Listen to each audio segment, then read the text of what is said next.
Hi everybody, this is the work for the 1st to the 7th of June 2020, BandLab Education 7, production using volume faders, panning and automation. Now we've looked at ways of getting music into BandLab Education using the tools such as the drum machine, the loops, the keyboard and the voices, and we're going to be moving on to another aspect of music called production.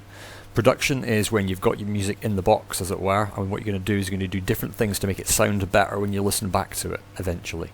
The main ways to do it are to set up the balance. The balance is the volume level between the different parts, and also the panning, making what's called a stereo field when you hear something coming out of your left speaker or your right speaker or your left or right headphones. And eventually we're going to be using effects, and we'll be looking at that next week. So what we're mainly going to be focused on today are volume, panning and automation. To make it as easy as possible, you can do anything you like, but I've just done this by using some loops. I have chosen some loops from the browse part, and I've set my settings up to make sure it's nice and light, so it's nice and clear to see. So this is what my music currently sounds like.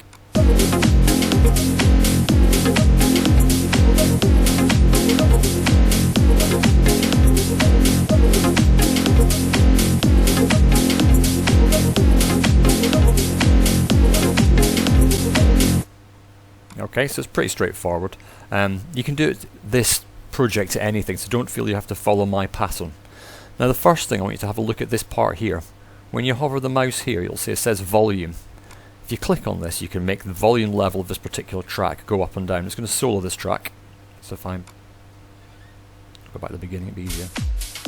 Quieter, louder, quieter, and so on.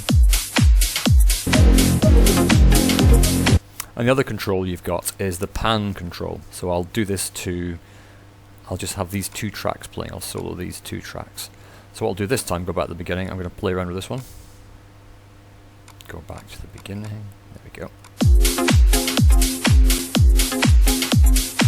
Now if you've got headphones on, you'll hear that coming out one side and coming out the other side of it. So these two controls. This controls the volume level of each track.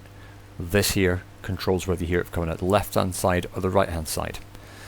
Now to do this properly, obviously it's going to stop playing once I get to bar 9, but what I'm going to do is at the top, this red part, I'm going to make that stretch all the way across from beginning to the end.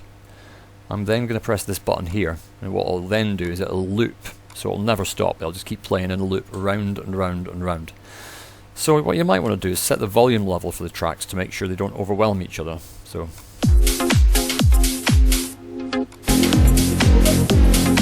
I might think the bass isn't loud enough.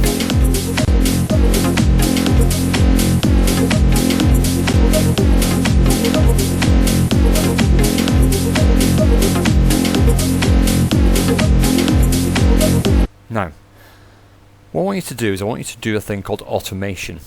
Automation is this button here. What happens when you click on the automation is you can actually adjust the pan and the volume for the different tracks, so it changes over time, so it's not just fixed in one place. You'll hear this quite a lot in dance music, especially trance music, where it moves around.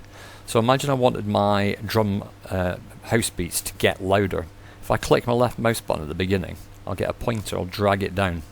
So maybe I'll have that fade in after a bar. I'll click up here, so it'll be faded in here.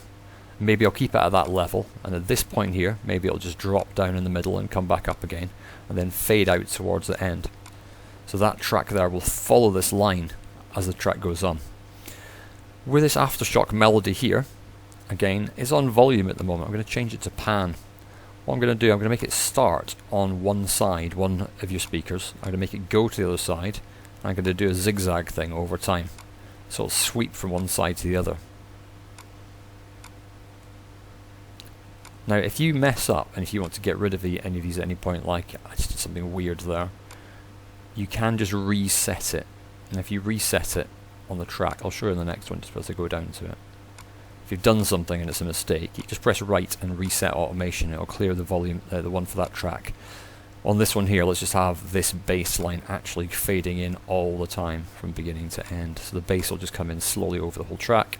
And I'll have a reverse pan going for this track, starting on the other side from the other one. So one will start on one speaker, one will start on the other speaker, but this one will slowly sweep from one side to the other and then back to the beginning.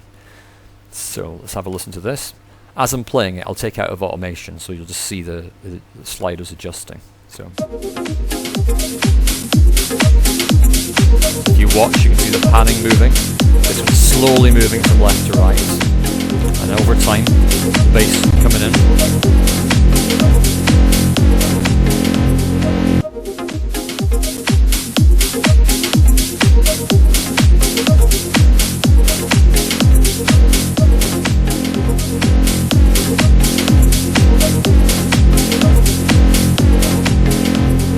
Okay, so that's how you alter the volume settings, adjust the panning and automate them as well. You can do it with other instruments as well, and you can be creative as well.